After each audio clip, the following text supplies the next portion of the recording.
The sign an avoidant is secretly in love with you is not what most people expect, because if you're looking for constant texts, obvious affection, or emotional confessions that come easily and frequently, you're already reading the wrong language. And that's exactly where most confusion begins, right at the point where love is happening, but it doesn't look like love at all. There are people who don't move closer when they feel something deep. They step back, not because they feel nothing, but because feeling too much triggers something inside them that tells them to retreat, to reset, to regain control of their own emotional space. And if you've ever felt like someone was both present and absent at the same time, like they kept disappearing but never fully letting go of you, then you've already brushed against the truth of what this is really about. Before we go deeper into this, if you find yourself constantly questioning mixed signals and trying to decode someone's behavior like it's a puzzle with missing pieces, you might want to subscribe, because this channel exists exactly for that reason, to make sense of the emotional patterns nobody really explains properly, especially the ones that feel the most confusing. Now, most people walk into love expecting it to look loud. They expect consistency that is visible, communication that is open, and emotional clarity that removes doubt instead of creating it. But with avoidant patterns, love doesn't arrive like a declaration. It arrives like hesitation, like distance that doesn't fully disconnect, like silence that still somehow feels aware of you. And this is where things start to get misread. Because when someone pulls away, the natural assumption is disinterest. But in this dynamic, pulling away can sometimes be the exact moment feelings become too real to handle directly. That contradiction is what makes everything so emotionally disorienting. You're not dealing with someone who doesn't feel, you're dealing with someone whose way of feeling triggers their instinct to step back from it. And so what looks like inconsistency from the outside is actually a rhythm of internal overwhelm and control, where closeness and fear start competing in real time. To understand this properly, you have to step away from the idea that love always equals closeness. For some people, closeness activates fear instead of comfort, especially when emotional dependence feels like losing themselves. In those moments, the mind doesn't ask, "How do I get closer?" It asks, "How do I create space so I can breathe again?" And yet what makes this even more complex is that the emotional bond doesn't disappear during that space, it lingers. It stays active in the background, even when behavior suggests withdrawal. So you get this strange contradiction where someone is physically distant but emotionally still orbiting the connection in subtle ways. They may not express it directly, they may not validate it openly, but something in them remains attached even while they are trying to detach. And this is where people often mislabel everything. Interest gets confused with love, attention gets confused with attachment, and temporary engagement gets mistaken for emotional investment. But the real distinction becomes visible over time, not in intensity but in pattern. Because someone can be intensely interested and still disappear permanently. But someone who is emotionally attached in this avoidant way behaves differently. They leave, but they don't fully exit the system. They drift, but they return. Not always quickly, not always directly, but there is a pattern of reappearance that doesn't fully align with someone who is truly done. And that brings us closer to the core of what actually matters here. The part most people overlook because it doesn't feel dramatic enough to be meaningful at first glance. The hashtag one sign an avoidant is secretly in love with you is not what they say when they are present, it's that they come back after they leave. Not once, not accidentally, but repeatedly, even when there is no obvious reason to reconnect. It's the return that happens after silence, the re-entry into your world after distance has already been created, the quiet resurfacing when things seemed like they were fading out completely. Because for someone who is truly detached, distance becomes final. But for someone who is emotionally attached in an avoidant way, distance becomes temporary relief, not permanent closure. And so even when they pull away for their own emotional regulation, something unresolved keeps pulling them back into awareness of you. But the difficult part is understanding why this return is not easy for them. Because every time they come back,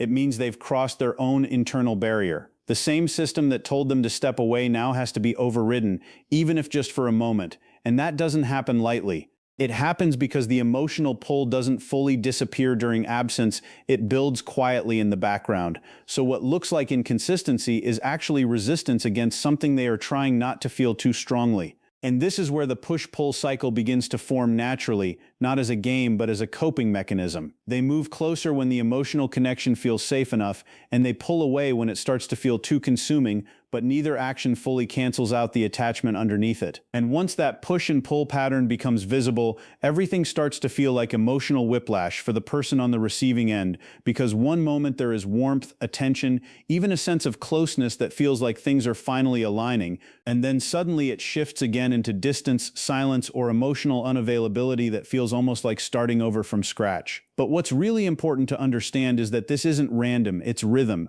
a rhythm built around emotional tolerance rather than emotional absence. Because when someone with avoidant tendencies starts feeling too emotionally exposed, the instinct isn't to deepen the connection, it's to step back just enough to regulate what feels overwhelming. And yet what makes it so confusing is that stepping back doesn't erase what they feel. It only pauses their engagement with it. So when they return, they are not starting fresh, they are re-entering something that never fully stopped existing internally.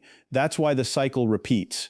Not because they are unsure about you, but because they are unsure about how much closeness they can handle without losing their internal sense of control. And during those moments of distance, when they are physically absent or emotionally quieter, it's easy to assume they've moved on or stopped caring. But what often goes unnoticed is how absence for them is not emptiness, it's processing space. They may not be expressing emotions directly, but that doesn't mean the emotional thread is gone. In fact, what usually happens is that they remain subtly aware of you, not in an obsessive way, but in a lingering background awareness that doesn't fully shut off.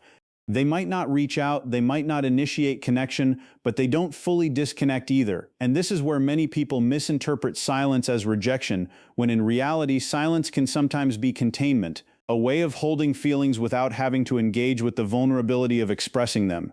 And the more emotionally significant the connection is, the more likely it is that this internal awareness stays active even when outward behavior suggests otherwise. This is also why their behavior during separation can feel paradoxical. On the surface, they may appear detached, but underneath there can still be curiosity, observation, and awareness of your presence in their life. Not in an intrusive way, but in subtle ways, checking in indirectly, noticing changes, or simply keeping mental track of where things stand without actually stepping forward. And the key detail here is that this isn't driven by obligation or politeness, it's driven by unresolved emotional weight. Because when someone doesn't fully detach emotionally, they don't fully detach cognitively either.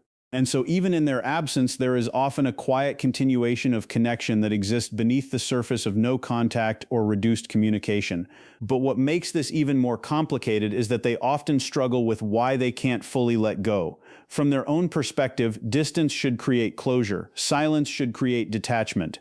But when emotional attachment is still active underneath, those things don't function as cleanly as expected. Instead, there's a lingering pull that doesn't resolve just because space has been created. And that's where internal conflict begins to build.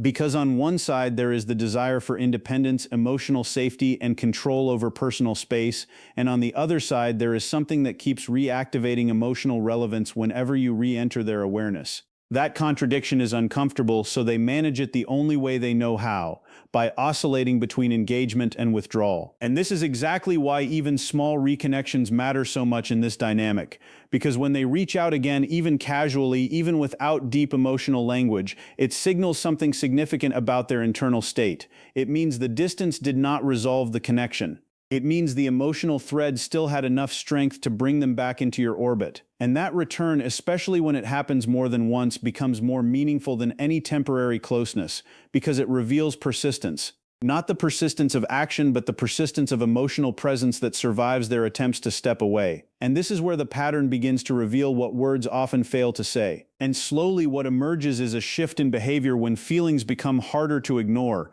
You start noticing moments where they take slightly more risks than usual, small openings that wouldn't exist if there was complete emotional detachment.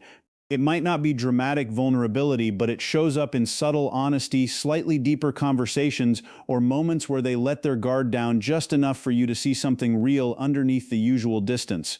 These moments are rare, but they matter because they break their own pattern.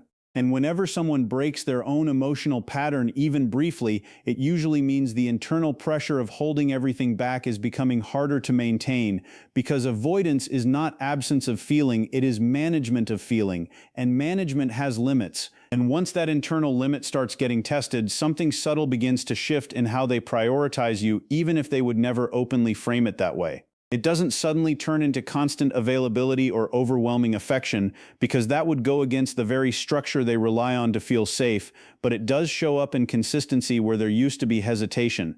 You might notice they stop disappearing for quite as long, or when they do step back, the return feels a little more intentional, a little less accidental. It's as if the emotional distance still exists, but it no longer fully controls the entire rhythm of connection. And that change matters more than people realize, because for someone who is avoidant, consistency is not just a behavior, it's a decision against their instinct.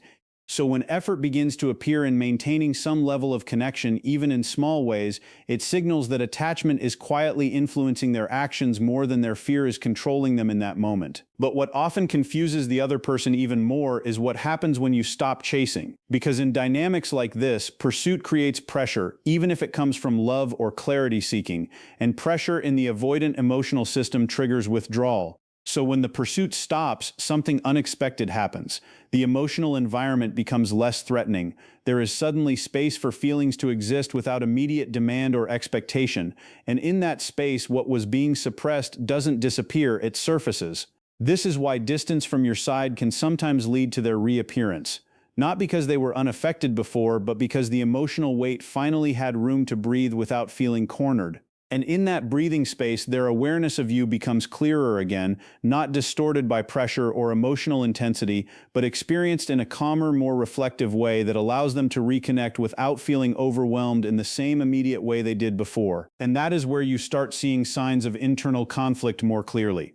Because if they are fighting their feelings, it doesn't show up as one clear behavior. It shows up as contradiction. Moments of warmth followed by sudden withdrawal, openness followed by silence, interest followed by distance. And from the outside it can feel unpredictable, but internally it is usually a tug of war between emotional attachment and fear of being consumed by that attachment. They are not trying to confuse you in a deliberate sense, they are trying to stabilize themselves. But because that stabilization process is happening through distance and return rather than direct communication, it ends up looking like mixed signals. And the more emotionally significant the connection is, the more intense this contradiction becomes, because stronger feelings create stronger resistance in someone who associates closeness with loss of control. And this is where it becomes important to separate the avoidant who is emotionally invested from the one who is not. Because not every distant person is secretly attached, and not every return means deep emotional involvement. The difference becomes visible in patterns over time.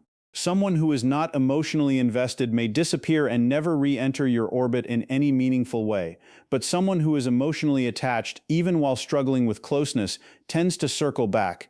There is a repetition in their presence that doesn't fully align with indifference. They may not stay consistently, but they don't fully erase you either. And that lingering return, that reappearance after emotional distance, is often the clearest indicator that something deeper is still active underneath their protective behavior. At the same time, there are also very specific mistakes that can unintentionally push them further into withdrawal, even when feelings exist. Because if the emotional system they are already managing begins to feel too intense, too demanding, or too fast, the instinct for self-protection becomes stronger than the desire for connection. This is why overwhelming communication, constant checking, or emotional urgency can sometimes backfire in this dynamic.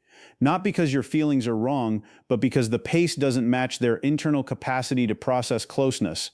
And when that mismatch becomes too strong, they retreat, not as a rejection of you, but as a reset of their own emotional state. The challenge is that this reset can look like detachment, even when attachment is still present underneath it. And yet, despite all of this distance, what remains consistent in these dynamics is that genuine connection tends to survive longer than expected, especially when it is not constantly pressured into immediate resolution.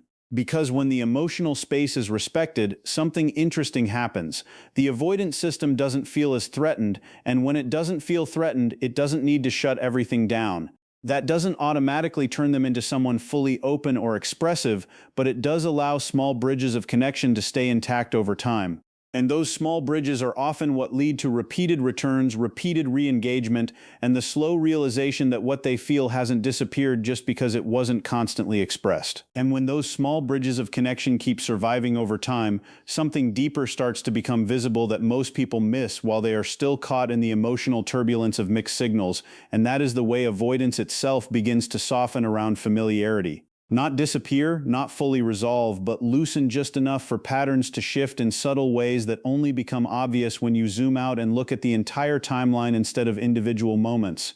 Because what looks like inconsistency day by day can sometimes reveal a pattern of increasing emotional tolerance over weeks or months, where the distance becomes less extreme, the returns become slightly more intentional, and the emotional withdrawal loses some of its intensity. It is not a straight line, and it never becomes perfectly stable, but there is often a slow recalibration happening underneath all the back and forth, where the nervous system learns that connection does not always equal loss of control, and that realization alone can change the entire dynamic in quiet, almost invisible ways. And yet, even in that gradual softening, the fear never fully disappears. It simply learns to coexist with attachment instead of overpowering it every single time. That is why you may still see moments where everything seems aligned, where they are present, engaged, even emotionally open in ways that feel meaningful, and then suddenly the shift happens again, almost like a reflex they didn't consciously choose. But the difference at this stage is that the return after withdrawal often happens faster and with less emotional distance than before,